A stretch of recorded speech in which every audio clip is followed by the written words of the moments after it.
Become a sponsor today by visiting patreon.com/psychologyis. I'm super fond of social workers. I've worked with them, and I just love the way that you have expertise in psychology and you apply it in extremely practical ways. That's my observation, and that's why I appreciate it so much. So please share, what does your work look like as a social worker? Yeah, well, thank you for that invitation. And you mentioned that these things are kind of obvious what you're saying, but actually what I found is that it's not. Even for those of us in this work who are doing work that is very heavy, we're connected with very heavy content, even traumatic content. There still seems to be this lack of understanding or awareness or of attention on self-care. And that's partly why I'm really excited to be sharing a lot of this. So as a social worker, social work is a lot like psychology, where once you have that skill set, you can apply it in different arenas. So you can be a social worker in hospitals, in schools, in community organizations, and nonprofits, even in funeral homes. I know there are some funeral homes that have a social worker on staff to comfort the families and walk them through that process. You can be a social worker who helps folks through the court system. You can be a social worker who helps folks through the hospice care system. So the goal of being a social worker is simply just to help support folks through a social process of any kind, whether it's, again, education, hospitalization, birth, or birth to death, and everything in between, basically. Nice. And I've had the privilege of working in a variety of different arenas as a social worker.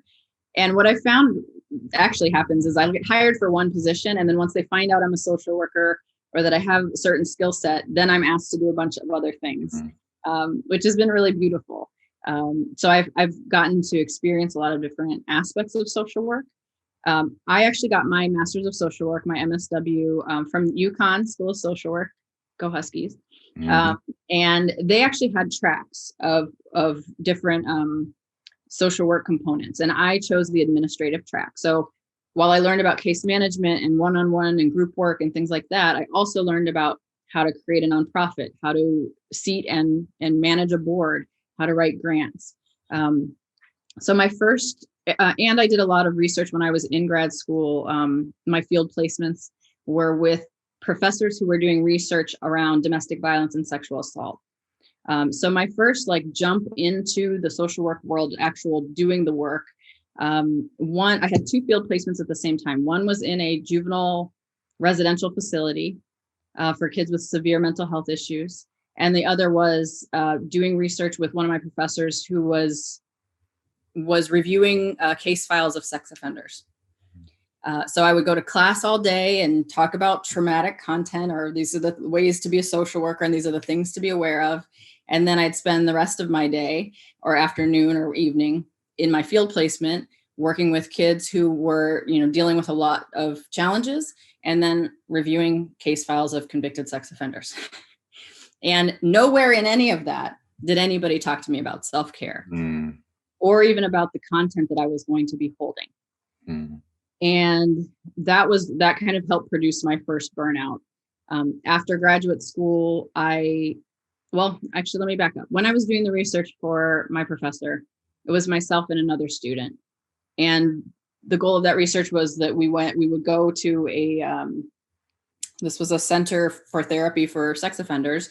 And part of their treatment, once they got convicted, was that they had to write out what they did as a way of confessing, and our job was really to go in, read what they had written, and code it to find things like what was the relationship between, the victim and the offender. How did they gain access? There was a lot of detail that we had to pull out of their narrative. So I would sit for 3 hours at a time and read narratives from sex offenders. Wow. We did that for the first 2 weeks. And then week 3, I got to the office and I was supposed to be met by the other student, and she didn't show up. So I waited a little while, and then I called her. That was before we had cell phones. We had cell phones, but I called her from the landline, and she basically said, she's like, "I'm not coming back. I'm not coming back. It's too much. I can't sleep. I'm having nightmares. I can't do this." So I had to call our professor and let her know. And that's when she was like, oh my gosh, I'm so sorry. I didn't prep you guys for that work. I didn't give you, I didn't know that, I've been dealing with that content for so long. I didn't even think to talk to you guys about that. So that was my first kind of awareness with vicarious trauma, really understanding like, oh, what we are taking in is heavy. And some of us can hold it and some of us can't, but we still need tools to be able to hold it, right? There's nothing wrong with her. She wasn't weak. She still became a social worker, but she, from that experience, learned what her boundaries are with social work. She did not want to work in that world. But from that, I then, my first job out of graduate school was working at a rape crisis coalition. So again, all this heavy content is kind of 8 to 12 hours a day, right? Just penetrating. And that's when I kind of hit a brick wall. My first burnout, I experienced physical symptoms that just slowly kind of came on. And then eventually I was like, oh, this is weird. I was losing my hair. I wasn't able to sleep.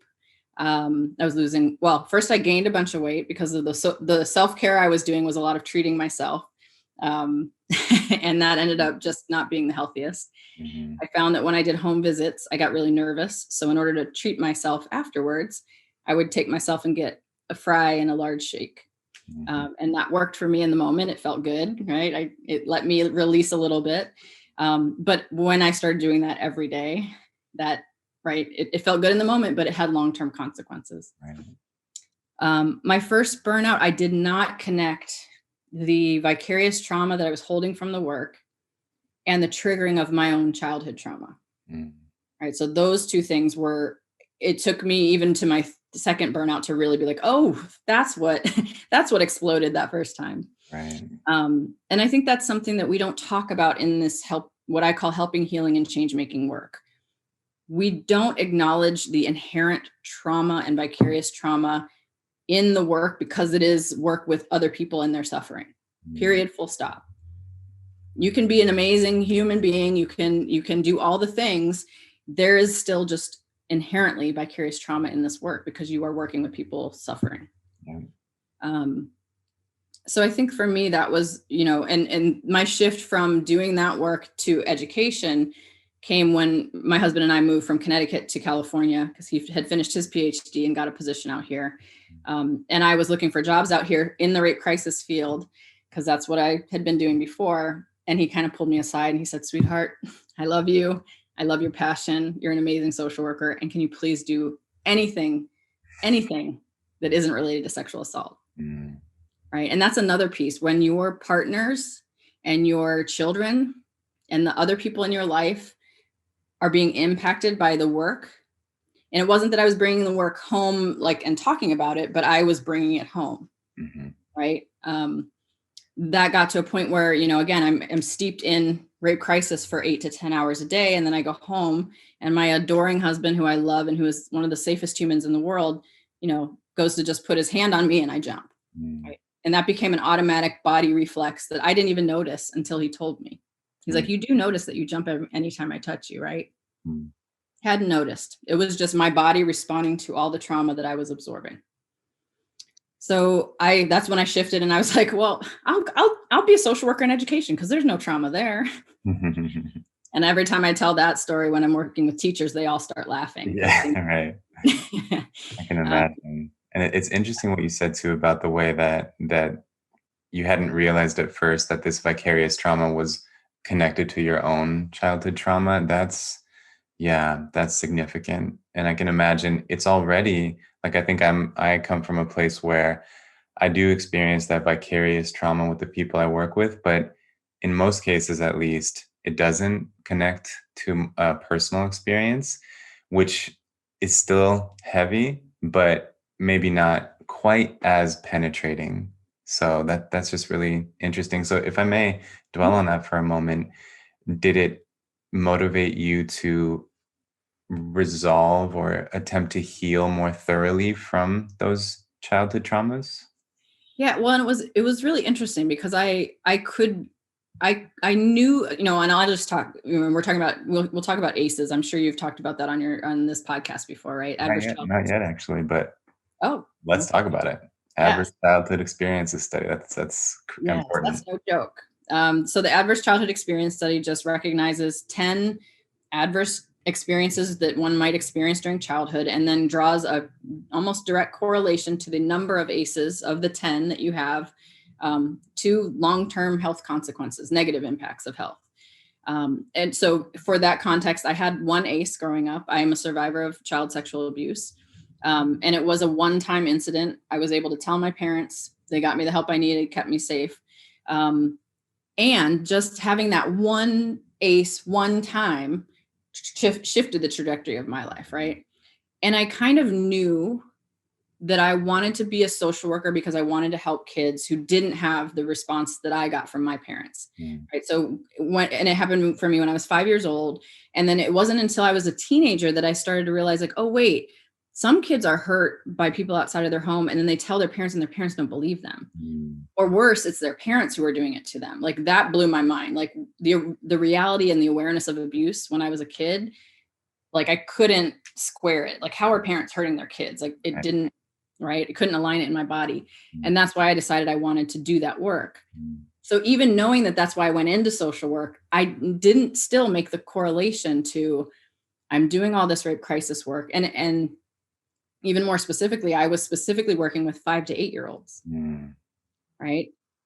And the physical triggering that was happening to me, partly because I think a lot of social workers and folks in those fields do this, is we assume as soon as we are in the seat of that person, everything else that we've experienced doesn't count. We can cut it off. We can just be here. And that doesn't impact me. That was when I was younger. I'm strong. I've got it. I can do this work.